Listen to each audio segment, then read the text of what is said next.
Yep, so the proposition is just whether or not God exists. I'll be taking the position that God exists, and agents, you're going to be taking the negation. So to be clear in a couple of things, do you take it to be the case that are like a strong atheist, or like what? Like what type of atheist are you? Yeah, I guess I'm not really a strong atheist. I think there's a collection of God concepts, and I reject like classical theism. Um, Maybe if you define it, God as like the universe or something, I wouldn't be an atheist because I think there's a universe, obviously. But yeah, I mean, I reject classical theism. Okay, so well, here's my definition of God, right? So like my definition of God is simply an omnipotent, omniscient being exists, right? So I can just give the argument for why an omnipotent being exists, and then establish I'm why sorry, this you like omnipotent. that? What was God? I define God to be You an cut out for a omnipotent, second. omniscient being. Am I still bugging out? No, you're good. Yeah. Okay, so saying that like my definition of God is an omnipotent, omniscient being that exists. Right? So like I can just cash out omnipotence, just having maximal causal power. Okay. Yeah. So if you were to have maximal causal power, then by definition you'd be the first cause, because if it was to be the case that there's like a being of the causal chain which comes before that being, or rather causally precedes said object, it would be the case that such a being would actually have more causal power than the being that's being talked about. So by definition, God would be the first cause. Okay. Okay. I don't think No, God causes everything, right?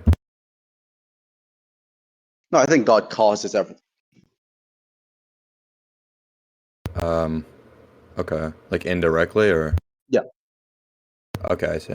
I don't All know right. how you're going to be cashing out the distinction between direct versus indirect causation, but I think God is the formal cause of all things, because God is going to be a being that transcends a space-time dimensionality. So, yeah. Right. Okay. Yeah, so Bro, the you whole idea is fucking just suck simply, at well, master debating, you stupid nigger. Nigger, I nigger, don't know why the nigger. Black Spook is talking, but not only can he just get banned from the server, actually I won't ban him from the server. But let's see if he's still on PC. Okay, he left. So continue with what you're saying, by the way.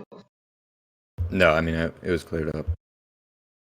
Okay, yeah, cool. So, by my definition, God would be the first cause if he's omnipotent, and if he's omnipotent, he's the first cause, and if he's the first cause, then he's omnipotent.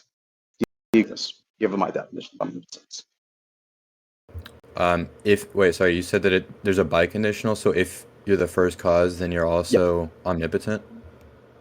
Yeah. Um, yeah, sure. Yeah, sure. So the whole idea is simply, well, you'd agree that minds exist, correct? Yeah. And you also agree that like thoughts and imaginations exist, right? Yeah. Okay. So the argument just simply goes like this, right? So for anything X, it's either mind dependent or mind independent. That's just true via the LEM. Do you grant the first premise? Yeah, I'm just gonna write the whole argument down. I'll give my thoughts after you Okay. finish. Well, I'm going to just continue the argument once you establish whether or not you agree with the first premise, right? That's just like a starting point for the whole argumentation. Okay, this is just a prerequisite of the argument, or Yeah, kind of. It's like the first premise of the argument. It's not like formalized or anything. I'm just listing the premises type shit. So I'm like asking you, like, do you agree that like for anything X, like anything which is, and by thing I'm just defining a thing to be a term with semantic content, right? So for anything X, would you agree that it is either mind dependent or mind independent? yeah.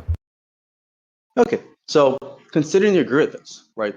Then that means you'd also agree that God is a thing, right? It's a term with semantic content which either refers to a mind-dependent object or a mind-independent object, correct? It yeah, I mean, well, I guess just how are you cashing out reference? Reference, I'm just talking about like the type of thing which refers to something, right? So like a thing is mind-dependent if that thing refers to some imagination or something within the mind.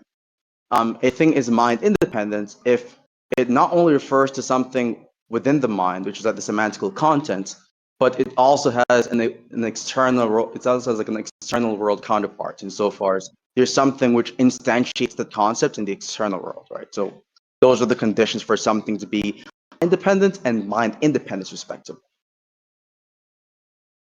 Okay, so yeah, I mean, I guess by reference, I just want to make sure. I don't have a theory of reference, but are you not like saying anything controversial? Just what the average person means when they're No, talking about how just a like term what refers to people would something? like colloquially when they're talking about, like, I'm Okay. referring to this thing. Yeah. So you'd agree that, Okay. like, for Sure. anything that is mind independent, and you'd also agree that God is a thing, correct? God is a thing. Yeah. So God has a semantic reference, or sorry, a semantic content. Unless God I'm has semantic content. right. Yeah. Oh, are you just Yeah, asking me if it's the a thing. term It has God semantic refers? content. Oh, yeah. Yeah, obviously. Sure. Now, if it was to be the case that God was to be mind dependent, like an imagination or just mere fiction, then there's a logical contradiction, right? The logical contradiction being that if God was to be mind dependent, then that means God is caused by minds. But that means it would contradict God's definition, which is him being the first cause, or him being omnipotent, which entails him being the first cause. We both agreed that omnipotence entails first causality, or being the first cause of the things of the causal chain, and vice versa. So that means God cannot be a fictional object, Right. or just a mere imagination or thought or anything. So that results in the second horn of the dichotomy, that he's mind independent. And so that means God exists. There you go. Okay. Wait. Okay. Yeah. So you said that God is mind dependent, right? And you meant by Yeah, that because God that doesn't refer to option something entails a in the mind. contradiction. Yeah. Right. So that Well, that's means just God because has you to be the define type of God, thing which right? refers to something objectively. Yeah, of course. We Yeah. both So agreed on the God definition, and you agreed refers that to. first cause entails, being omnipotent and vice versa. So yeah. Okay. So wait. I guess I'm just a little confused. Do you think it follows from God refers to something mind independent to God exists? Yeah. Just like how, for example, if the term, like if I say, for example, like agent. So agent is this thing with semantic content, your thing, right? You could say Sure. agent is, you can have like multiple different definitions of agent, the person, like the things which makes agent, right? And so that thing either is mind dependent, like just a mere fiction, or it's mind independent. If you're mind independent, that means that that thing refers to an object which satisfies the concept of being agent. So it just trivially entails that you Okay. exist objectively. Yeah. If you're mind independent, you have to Okay. Well, I exist, guess I because what it means just for so I something to guess be I'm mind independent is for it to exist objectively. Yeah, I guess I'm just confused on how it follows from. So okay, so God refers to something mind independent and refers to anything like complicated, or you're not adopting any theory of reference No, that's we've already talked specifically about this. weird, If God right? refers to something Okay. mind independent, then that means God is a mind independent thing. And what it means for, you can't have a mind independent thing which does not exist. That's a contradiction. What it means for something to be mind independent is for it to exist in objective reality. So granting that you agree that God could not be mind dependent given the definition of God, then you'd have to agree that God is mind independent given the fact you agreed that the first premise is true, which is that for anything X is either mind dependent or mind independent. So Right, but you you kind of like understand that it automatically doesn't. can see the proposition. What's up? Right, so you understand that it doesn't follow from referring to something mind independent that the mind independent, right? Unless refers just If means something is mind independent, it's what's referring your to. definition of mind independent? Some X is mind independent when X is not located spatially in the mind, or I don't know, thought of or something. So it exists objectively, correct? Right. Okay. Now, the term bachelor, right? You'd agree that this is not a fictional concept, right? Like it's something which actually exists, right? Like there are people in the world which satisfies the concept of being a bachelor. You'd agree with this, right? Yeah, there's people that are bachelors, right? So that means a bachelor, at least, right? Like that specifically, in multiple different cases, would be a mind independent thing, given the objects which satisfies the concept. Okay, so you can refer to a bachelor, Yes or and no? there You'd is a agree with this, right? bachelor. Well, I'm just restating what you're saying. I agree with that, just that I'm getting it right. So there does exist a Okay. bachelor. So when people refer to a specific bachelor, they're correct. I'm not even going to that part yet. I'm saying that, like, if you grant the proposition that the thing bachelor, right, refers to something out there then it entails the proposition that there's at least one bachelor.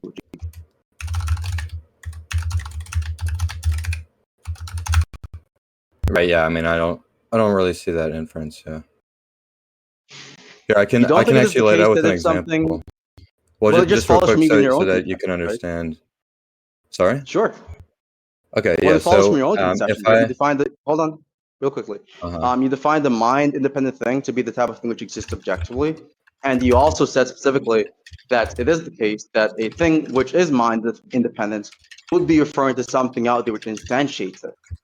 So it trivially follows from your own agreements that it would be the case that if something refers to something else in the world, then there is something in the world which satisfies the concepts. It does make it a thing in objective existence.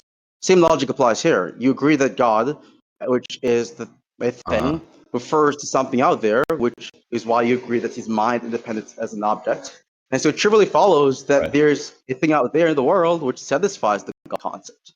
So that would just trivially entail that God exists objectively given your own concessions.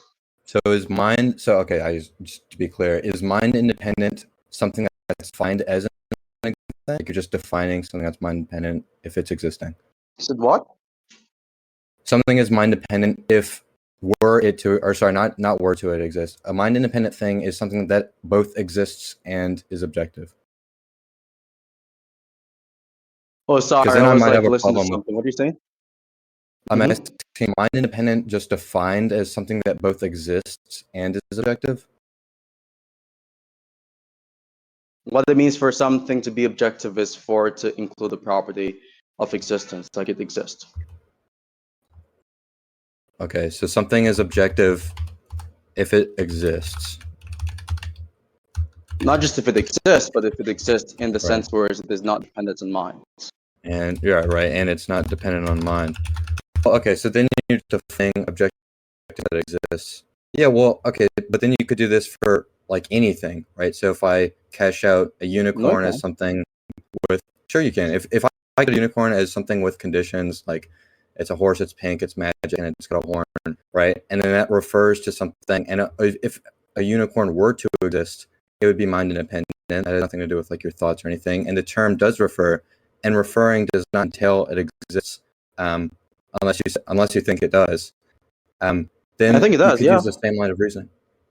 Okay, so No, right, because okay, just so because referring, referring, or just because something being a thing entails it existent, it doesn't mean it entails it objectively existent. So unicorns exist, but not as an objective existence. It's just fiction. So it exists as a mere imagination. okay, so right, so you think that reference Yeah. means that something exists? Okay. Yeah, I'm an anti-Meinongian. I reject Meinongianism.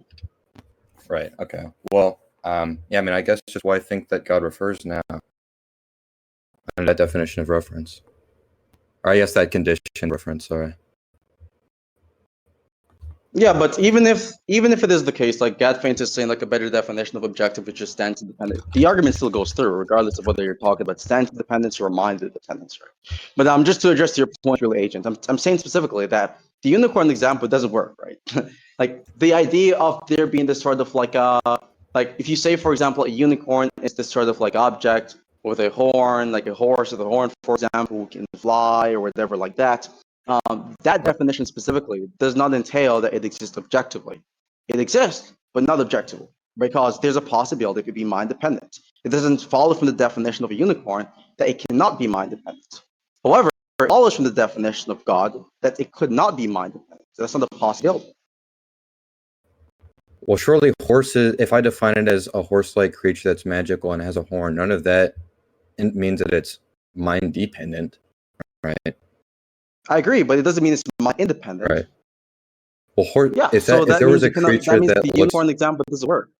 Right? if there was a, well, no, I mean, it doesn't entail like a horse-like creature. A creature is not a mind-dependent thing. It is a mind-independent thing, like horses or That's not true frogs, by whatever. definition. You have mythological creatures which exist, right? What are you talking about? Mythological Goblin creatures. is, Well, goblin yeah, is, a goblin is a within creature, but it's mythological. surely mythological, which means that it's no. Like in the definition, Exactly. it would be mind-dependent, but not in the That means case of a you're unicorn. wrong. Yeah, I guess Why I would it just don't not be really the case understand. for the unicorn? Well, would that Because not if be you the case in define case it, if you define the unicorn as something that's mind independent, and then I say that unicorn refers, then the same logic would follow. I was understanding the argument. Because No, saying referring, that if something I, is mind independent or mind dependent is not something which would be a semantical condition. It would be a claim about the world, right? So that's just going to be like a metaphysical claim. So, for example, I'll just give like one example, right? So, like, if I say, for example, this guy exists objectively, right? Like, for example, John exists objectively.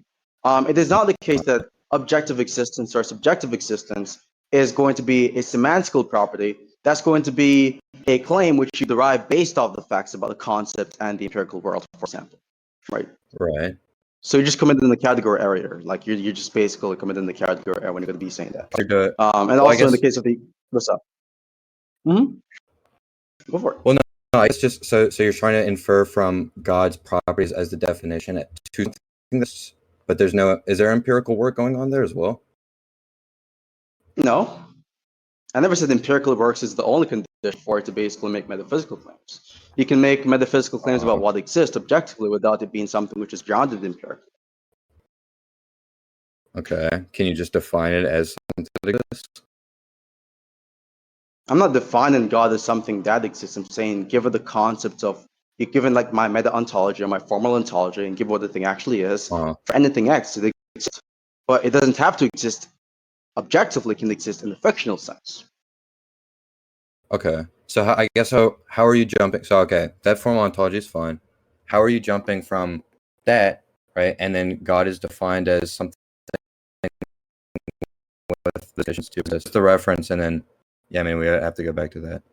Because there's a contradiction entailed from God. So you granted my formal ontology. So that means it is not the case that you could have a non-existent. When people say that something does not exist, what they really mean there is that it exists, but as my imagination. It doesn't exist as a part of the objective world. Because if you ask the average person if imaginations exist, they would say yes, but it exists, but only in my head. Right? So the argument is simply that considering that God necessarily does not exist, and for anything X, it necessarily does not exist, the form of existence it does in fact have would either be the type of existence which is imaginary or non-imaginary. I'm telling you that given the definition of God we both signed off on, it could not be an imaginary existence. There's a contradiction there. Kind of like, for example, if I say that, oh, the definition of a bachelor is an old man, however, I could have this married person who is a bachelor. All right, there's a contradiction given the definition of a bachelor, which entails an incompatibility. All right, so you can like derive facts about the objective reality based off definitions, right? So you can start off by saying, oh, this is the definition of this word, and given this set of empirical facts about this given object that's been assessed metaphysically, it is not the case that this object can be classified under that specific terminology or the specific classification of objects, right? So. Right. Okay. So I guess just to be clear, before you said that the contradiction in God being mind dependent was that the definition of God was maximally causal. Is that right? Yeah, I'm saying that like given the agreements you made, it literally entails that God exists. It entails. Okay. Yeah. I guess I'm just unclear on the inference. Then is there like do you have a formal version of the argument, or is it all informal? It's all informal. I don't see why the formalization matters. Because all of I the don't see how it propositions you agreed entails. on it. You do not see how you conceded the entire proposition already. I can just walk you through it again. Right. So you said my formal ontology is fine. You agreed on that. You agreed with my formal ontology. My formal ontology rejects non-existent things being a possibility. That means once you're a thing, you exist. Okay, you agreed on this. You also agreed it to be the case that anything X is either mind dependent or mind independent. Then you agreed that there's a logical contradiction from God being mind dependent. So disjunctive elimination entails that God exists objectively. Base finished. Okay. Okay. So right, premise one was for any X is mind independent or mind dependent. Right. Yeah, you consider that proposition. Right. You agreed on that already, like a long time ago. Yeah. Okay. Sure. And then I established the logical contradiction from God being mind dependent, right? Which you've also agreed on. So then that entails that God is mind independent, considering that the first premise is a true disjunction. Okay. I guess just walk me through. So is the contradiction to do with reference? God refers to something that is defined as something that's not mind dependent. Is that right? No, the contradiction is just that the definition of God entails God being the first cause. We both agreed on that, so it's signed off on that proposition. And so if you're the first cause, you cannot be mind dependent. Because if you're mind dependent, then that means you're caused and created by minds. Imaginations are created by minds, beliefs, desires. All of these things are caused by minds into existence. Right. Okay. So God. Okay. God. The term God. That's the first cause. Okay. If you're the first cause, then that's mind dependent. Okay. Right. Yeah. So the first premise about it being the case that for anything it's either mind dependence or mind independence, that's just logically necessarily true given the third law of logic. Right. So once that disjunct is sure, then it is the case that if P is false, then not P is true. And we know P is false necessarily, so not P is necessarily true. So that means it's necessarily true that God exists objectively, therefore God exists necessarily. Okay, right. So just tell me if I've got this right. Okay, so for any x is mind independent or mind dependent, right? Okay, that's fine. Okay, God is mind independent, so God refers to something that's mind independent. And then the reason to think No, you're missing the other part. You're missing the other part. So for anything, it's either mind dependence or mind independence. God is a thing, right? So that'd be something which you agreed on also. Yeah, and so I established why it's logically impossible for God to be mind dependent. So P is just not true. So that means it is the case that it collapses into the second disjunct of the dichotomy, which you agreed on to be sure. Right. Well, why is God a thing? Well, I guess actually it's more important to understand what God is. You agree that God is a thing on the recording. So I don't know why you're going to go back. What does thing mean? I've already told you what the thing is. If a thing, okay, is a thing an existing token? I told you that a thing is the type of, I told you that a thing is that with semantic content. And then I told you that God would be a thing given the definition. Then you agreed on this. I don't know where you're typing out this. You've already conceded the whole proposition. Like you agreed that God was a thing like several times in this conversation. Sure, how but can you be unclear? Right, so if thing, it's just disjunction. You have a true disjunction. Hold on. Hold on. Real quickly. You have a true disjunction, P or not P. Right. Then we know that P is not sure. So that means not P is sure because you're going under a bivalent logic system. Right. It's that simple. It's disjunctive elimination rule of inference, right? What are you talking about? Well, no, that part is clear, but then the conclusion would be, so God is a thing in that God is a semantic token, okay? Or something with semantic content, sorry. Okay, so then the conclusion would be something like God, right? And then the only way I could see from that conclusion that you get that God refers to something which is mind independent. All it means to say that God refers to something which is mind independent is that God is a mind independent thing. So, for example, Apollo the person refers to something mind independent that trivially entails and is semantically equivalent to the proposition that Apollo exists objectively. Like even just backtracking, like even like literally you just backtracked on the proposition of God being a thing. You've already agreed on this. Like the debate's finished. Like I don't know why you're still going. Apollo, you suck. Okay, so God refers to something mind independent, and that's just to say that God is mind independent and something mind independent only if it exists. Okay. So I guess I mean just take some like token X, right? And then say, okay, were X to exist, X would be mind. Understand that, right? Were a unicorn to exist, the unicorn would not exist. Mind only would exist mind independently. And that sounds like what you're saying. Like that sounds what the conclusion is, not that God does in fact exist. Agreed. By definition, mind independent is just existent objectively, right? So if you just agreed that you just did numerous times that it is logically impossible for God to be imaginary, fictional, or mind dependent, then it necessarily follows disjunctive elimination that God exists objectively. So God exists. But so objective is just defined as something that exists? Excuse me? Objective just means something that exists and it's mind independent? It doesn't, yes. Something which exists independently of minds. Yeah. Right, okay. Well now why I think that God is objective. That's what the confusion here is about. Like I think personally, like the only way like just defining God as an existing real quickly, go for it. Finish. I was just saying it sounds like you're just sort of defining God as an existing thing. And then I take issue with that, obviously. Unless you want to say that the criterion for God is to be objective or to exist is to refer or to be objective or something, and then God fulfills that, and then I don't see why you'd accept that. Defining God as an existing thing. I'm saying my Okay. definition of God was pretty obvious. It was a first cause, an omnipotent being, which is omniscient. No parts of that definition is me defining God into existence. It's just entailed from those properties Right. that he would necessarily exist. So, for example, I'll give you like one example, right? So, if it is the case that I define a bachelor as an unmarried man, right? So if a bachelor is an unmarried man by definition, you could start an argument where the first premise is a mere definition and the conclusion is a deductive fact about the real world independently of the definition, right? Which would just follow from the definition. So like you could start off by saying, a bachelor is an unmarried man, agent is an unmarried person who is a man, therefore agent is a bachelor.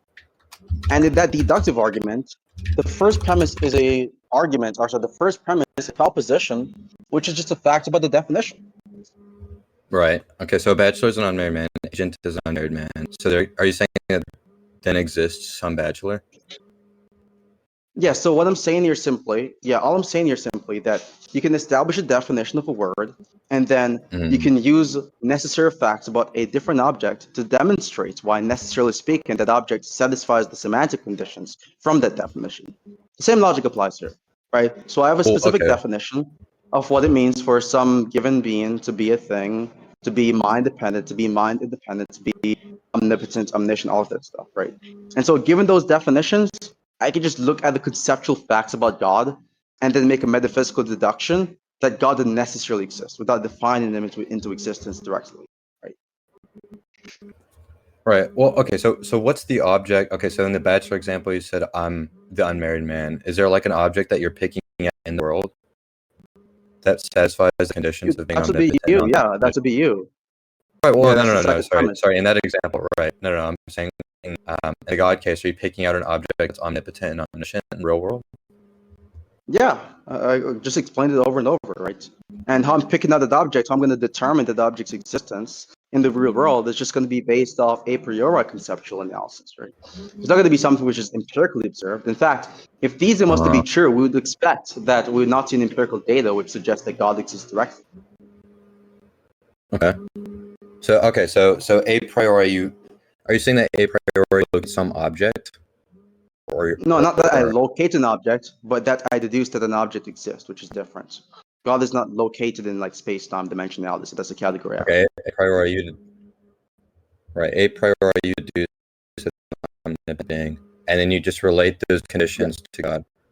Okay, so and then omnipotent and omniscient is just God. Well, yeah, okay, I mean that's clear to me, I guess. Okay, so you take some conditions for what it means to be God, omnipotent, omniscient, and then you deduce that there's an omnipotent and omniscient thing. Right, that's not the part that's unclear, right? But it sounds like whenever you use terms like it's objective or it's mind independent or like the term God refers to something that's mind independent or it refers to something that's objective, you assume that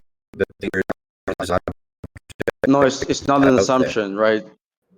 All it means for something to be mind independent is that it refers to something independently of mind. So because you already conceded that God is mind independent as an object, then that means the term God, the thing God, refers to something mind independent, given your own concession. Okay, and then so it's is not mind begging the question because defined? it's not begging the question. It's not begging the question. It's just tautological, semantical equivalent. For to say that something or you have a mind independent thing, and for it to say that there's a thing which refers to something out there independently of mind. There's semantically equivalent. So it's like a tautology. Stop begging the question.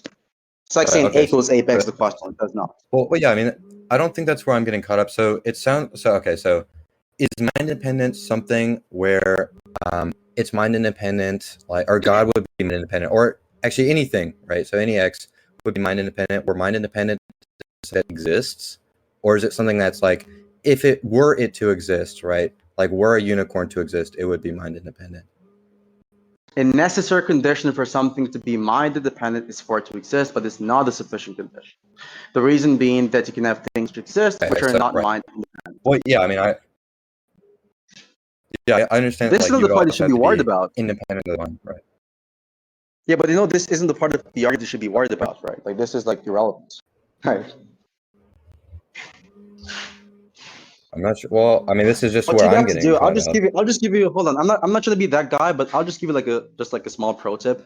The only way you could possibly debunk this argument. I don't think any person can debunk this argument. The only way you could possibly debunk this argument is for it to introduce a new formal ontological system or meta-ontology which rejects anti-monoganism or like some sort of like framework like that. But you already accepted that system. So you're literally just trapped in having to agree that God exists. Yeah. Okay. So, well, I'm not sure that. So, okay. God is mind independent, and the criterion for God to be mind independent is that God already does exist, and God is not mind independent because there's a That's one of the contradiction in conditions. terms. That's just a necessary condition or criteria. It's not the sufficient condition. Right. Right. But okay. So, whenever you say God is mind independent, you're showing that there's a contradiction. Were God to exist, he would not be mind independent, right? So you've agreed on the recording that things necessarily exist, right? Like that was something you signed off. So you can't have a non-existent thing insofar as you can't have something which is neither mind dependent or mind independent. The definitions of Right. I mind mean, that's dependent fine. and mind independent, hold on. The definitions of mind dependent and mind independent are respectively something which exists in minds or dependently on minds, and something which exists independently of minds. So both horns of that dichotomy entails existence. And you agree that dichotomy is true. Well, okay, yeah, but surely you're not trying to say that God exists mind dependently, right? I mean, that's obviously not right. Of course. But But to be okay. clear on this, God Apollo. I think this. So shut up. I'm debating. Look, I'm going to wrap this up really quickly because I got to go pray. Okay, I think the debate's basically finished. But just to be clear, do we agree, yes or no, that's mind dependent? The thing is, mind dependent. It exists dependently in minds. So it exists and it's dependent in minds. Do you agree with this, right? Like Yeah, imaginations, sure. desires. Okay. Yeah, like And you agree representational that something which states. is, and you agree Sure. that something which is mind independent is the type of thing which exists, but independently of minds. I think you're right. So, mind independent thing. So, okay, so something is either mind independent or mind dependent. I think I can still Well, I just capture want what like I'm a thinking of. yes or no to the question, right? So a thing is mind independent Okay. if it exists objectively, correct? That's like literally the Um, definition. right. Yeah, sure. Okay, so remember you agreed that the dichotomy of anything X in mind dependence or mind independence is true. Then you Mm-hmm. agreed that God is a thing. Then you also agreed that God cannot be mind dependent. So then you'd have to agree via disjunctive elimination that God is a mind independent thing, and so God exists objectively. If you're gonna disagree that God is mind independent, then you'd have to reject the dichotomy being true. But they've already conceded to the dichotomy being true. And if the dichotomy is Right. true, So, hold on, just real quickly. The truth conditions of a disjunction, of any inclusive disjunction, is that at least one of the disjuncts is true, right? So if it is the case that neither of the disjunctions are the disjuncts is true, right? Then it would be the case that the disjunction is false. But you agree the disjunction is true. You agree the dichotomy is true. So you'd have to agree that one of the disjuncts is true. And since you already agreed that the disjunct of God being mind dependent is logically impossible, then you'd have to agree that God being mind independent, which entails him existent, is logically necessary. yeah. So, right. God is what you say God is and that bakes in existence. I understand when you're trying to prove that point through contradiction, because were God to exist, he wouldn't be the sort of thing that is mind independent, right? Okay, so that's clear. But then you jump from just what God is referring to just God at all, right? Just God as a thing, as a semantic Look, you're token. focusing on the non-points, right? Remember, you agree that by definition, for anything which is mind dependent or mind independent, it exists, whether fictionally or non-fictionally. If you agree that this is necessarily true as a dichotomy via the LEM, and you also agree that God cannot be mind dependent, then you'd have to agree that God is mind dependent. In your own definite dependent, which is something which exists objectively, then you'd have to agree that God exists objectively. So God exists. The base is finished. Right, Very yeah, I mean, argument. I still take it that, Very so I could accept it's the ontology simplest and then argument, take but it it's the that most lethal God. argument out there.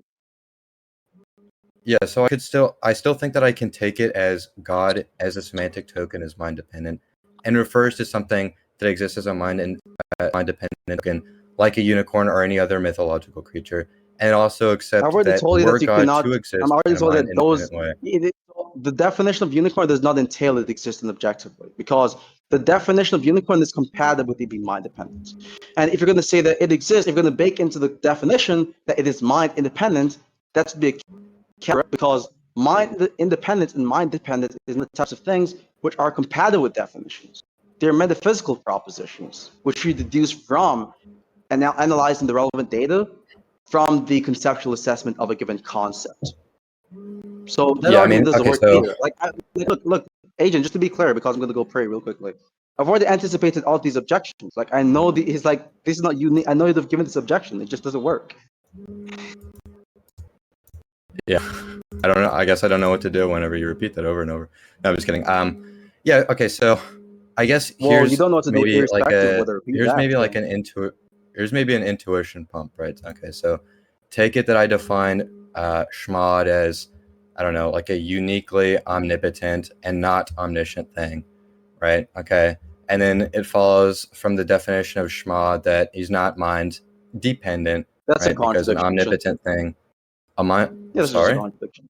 Yeah, it's Oh, more. yeah. I Yeah, mean, that's a it's a contradiction contradiction in the because same of. way that So, you so gave, you right? so you can see that God. So you can see there's an omnipotent being exists. I'm not going to want to ask the argument for being omniscient. That's pretty simple, right? So, Well, no, more but or less if it's a solving is. uniquely so right, I mean, if you define God as an omnipotent and omniscient thing, and this thing is not omniscient, but Shmad exists But and it's uniquely I don't omnipotent, know then if it in follows these that low God doesn't semantic exist. word games there's going to be a proper objection to my arguments, right? Like it's pretty obvious. Like I if you think have this like a argument is a uniquely too omnipotent basic thing. word game.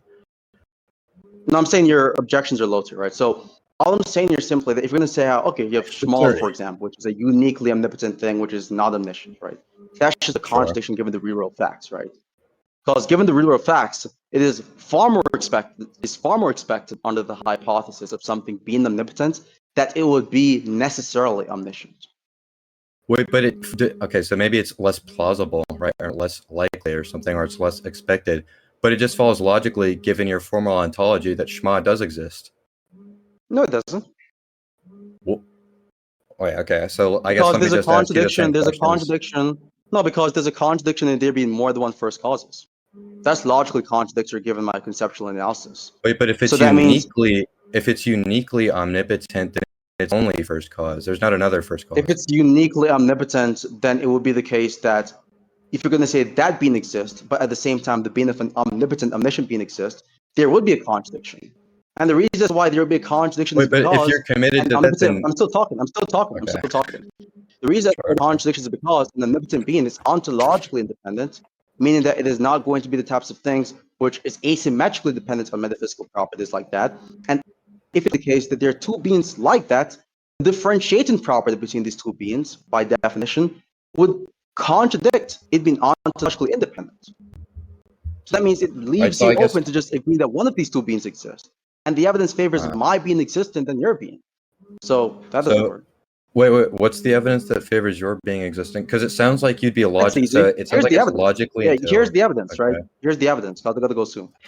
Premise one: if something has limited knowledge, then it is ontologically dependent. Premise two: God, by definition, is not ontologically dependent. Conclusion: God does not have limited knowledge. That's just modus tollens. First premise is justified by a strong, large pool of inductive data, right? So think of like a rock, or your phone, or you yourself. Like any ontologically dependent object, which is basically the entirety of this universe. Right? All of these objects have limited knowledge, right? And all of these objects at the same time are ontologically dependent. So the first premise is a material implication, which is inductively justified. The second premise is justified by definition of God. So necessarily, it is the case that God has unlimited knowledge. Is P implies Q, not Q, therefore not P. P implies Q justified inductively, therefore God is omniscience. Wait, GG's. but you can be inductively confident in premise one, but it just simply follows mod would also exist in the same way that God exists, given your so You're you'd not be tracking, committed to right? both of There's a those. logical contradiction Well, no, in Shmal do you existent and agree? God Just existing real quick. simultaneously. Wait, hold on, hold on, hold on, hold on, Do you agree hold that on. induction? I think this is pretty You're important. tracking, Do you you're agree that tracking disability is induction? kind of like pissing me off, Oh right? my So God. it's like pretty simple, right? Shmal existent and God existent at the same time is contradictory. That means Okay, that right. you have to evaluate the evidence to see which one actually exists. Okay, I've already told you that would be logically contradictory. Right. So given that specifically, which I've already established, if the evidence favors the hypothesis of God existence, then the evidence favors the hypothesis of Schmal not exist.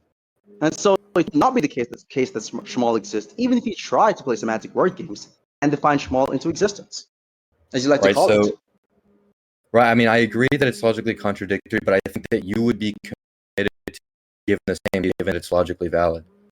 Right. So you just say No. the same thing before. So for any x is mind independent or mind dependent. Right. Okay. So is No, mind it doesn't. independent given the definition? What? No, it doesn't. Right. But you disagree with premise one? I'm saying that my argument does not commit me to believing that it would be the case that Schmal exists. Are you talking about the former argument they gave? That you're sure? Just using the same premises I'm and saying replacing neither God of with the Schmal. arguments. I'm saying neither of the arguments. I'm saying neither of the arguments commits me to that claim. Right? Well, but I'm just using the same premises and then filling in God for Schmod. You understand that if you're using that specifically, not only are you inevitably conceded that God exists, but also given the evidence of given a while ago, it would be the case that it is more likely to be true that God exists, which would just be a probabilistic deduction about what is logically necessarily true, right? So the evidence favors that being necessarily true over it being the case that it would favor both entities existing, right? Well, if it's logically necessary from the same premises same as before that there's a logical contradiction, that shows a flaw in one of the premises. Unless you No, it doesn't. disagree with proof by contradiction. Because you're What? basically ignoring the other piece of data, which would be evidence against Schmal existence. I've already given the evidence. But But the first cause incompatibility stuff. Right. If it's logically necessary for something to be the case, given a set of premises and a valid inference, then it's not like, oh, is it likely the case? If it's like likely that it's not the case, I mean, surely you would understand that giving evidence You're for something being conflating epistemic likely. modality with you're conflating epistemic modality with logical modality, right? So you can have like a system where you probabilistically deduce that something is logically necessary, concede to the epistemic possibility of it being false, and at the same time agree that it is the case that something is still logically necessary given the evidence. I Right. gotta go pray Okay, right now. but if it's Anyways, logically necessary, let's then just it's save the recording true. for now because I gotta go pray right now, like literally. So yeah, we can just continue this. Just save All this. right. I mean, just Good topic. shoot me a DM.